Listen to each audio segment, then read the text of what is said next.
और आगे। प्रशांत जी, आपके ऊपर कार्रवाई भी है कार्यकर्ताओं के साथ। बैठने दो बैठ जाइए सर, बैठ जाइए सर। अरे बैठने दो भाई।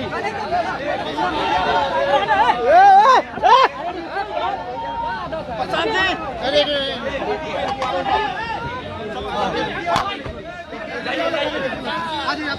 प्रशांत जी, आप एफआईआर हुआ क्या कहेंगे? माइक पे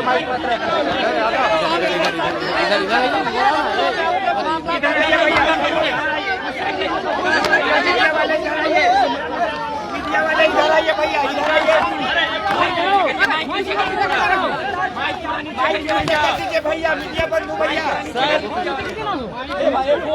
ऐसा नहीं होता यार, फोन नीचे करो। कल पटना में एफआईआर हुआ है, क्या कहेंगे? पटना में एफआईआर हुआ है, क्या कहेंगे? भाई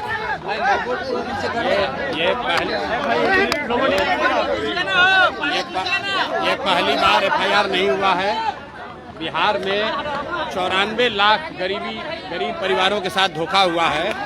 नीतीश कुमार ने तेजस्वी यादव के साथ जब सरकार थी तो अपने विधानसभा में खड़ा होकर कहा है कि 94 लाख गरीब परिवारों को बिहार में जातीय जनगणना के बाद उन्होंने ये घोषणा की थी नवंबर 2022 में कि हम लोग हर परिवार को 2 लाख रुपए देंगे। आज तक किसी भी परिवार को 1 रुपया नहीं मिला। 20 वर्ष से कह रहे हैं कि दलित अति पिछड़ा समाज को 3 डिसमिल जमीन घर बनाने के लिए दिया जाएगा। आज तक सिर्फ 1.25 लाख दलित परिवारों को ही ये जमीन मिला है। तो इसलिए और ये जो जमीन के दाखिल खारिज के नाम पर लूट मचा हुआ है, भ्रष्टाचार है, इसके विरोध में हम लोग सरकार से आवाज उठाने गए थे। वहाँ पर एफआईआर हुआ है, उसकी कोई चिंता नहीं है। अगर यहाँ गरीब लोगों की आवाज उठाने के लिए एफआईआर होना है तो 1 के बजाय 10 एफआईआर हो जाए, कोई चिंता की बात नहीं है।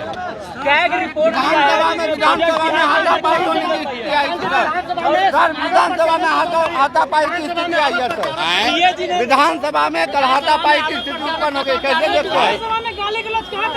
विधानसभा में अगर आप बालू माफिया, शराब माफिया, गुंडा बदमाश को जिताकर भेजिएगा तो विधानसभा में मारपीट नहीं होगा, तो वहाँ पर कोई संवाद तो होने वाला है नहीं।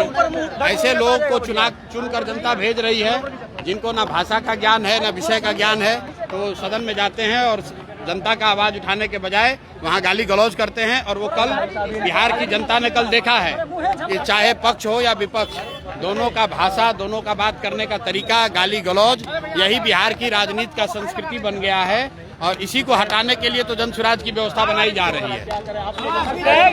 सीएजी ने अपना रिपोर्ट दिया है जिसमें बिहार सरकार अपना बजट खर्च नहीं कर पाई है और 70,000 करोड़ का कोई हिसाब नहीं है। देखिए, ऐसा है कि बिहार सरकार हर साल 40 से 50,000 करोड़ रुपया सरेंडर करती है, खर्च नहीं करती है। एक और गरीबी से लोग तबाह है, एक और लोग को रोजी रोजगार नहीं मिल रहा है।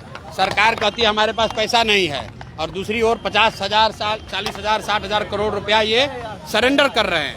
तो ये दिखाता है कि सरकार की कितनी बड़ी नाकामी है। और जो कैग का रिपोर्ट आया है उसको मैंने अभी पढ़ा नहीं है, पढ़ने के बाद ही उस पर कोई टीका टिप्पणी करूंगा। तेजस्वी यादव ने कहा है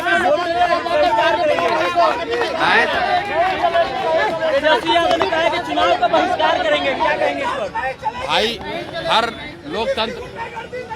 लोकतंत्र में सभी दल, लोकतंत्र में नेता और दल अपना विचार रखने के लिए, अपना रास्ता चुनने के लिए स्वतंत्र हैं। अगर उनको लगता है कि उनको बहिष्कार करना चाहिए तो बहिष्कार करें।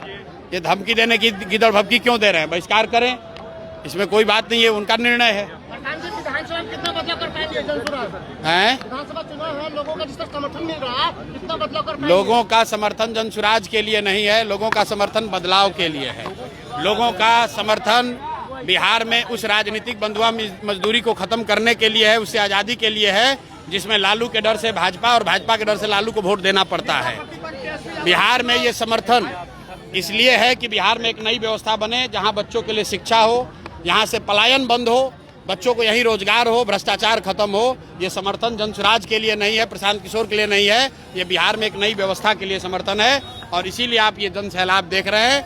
नवंबर में बिहार में नई व्यवस्था बनने वाली है नई सरकार बनेगी, नई व्यवस्था बनेगी और बिहार में शिक्षा और रोजगार होगा। भ्रष्टाचारियों को यहाँ से झाड़ू मारकर जनता हटाने वाली है।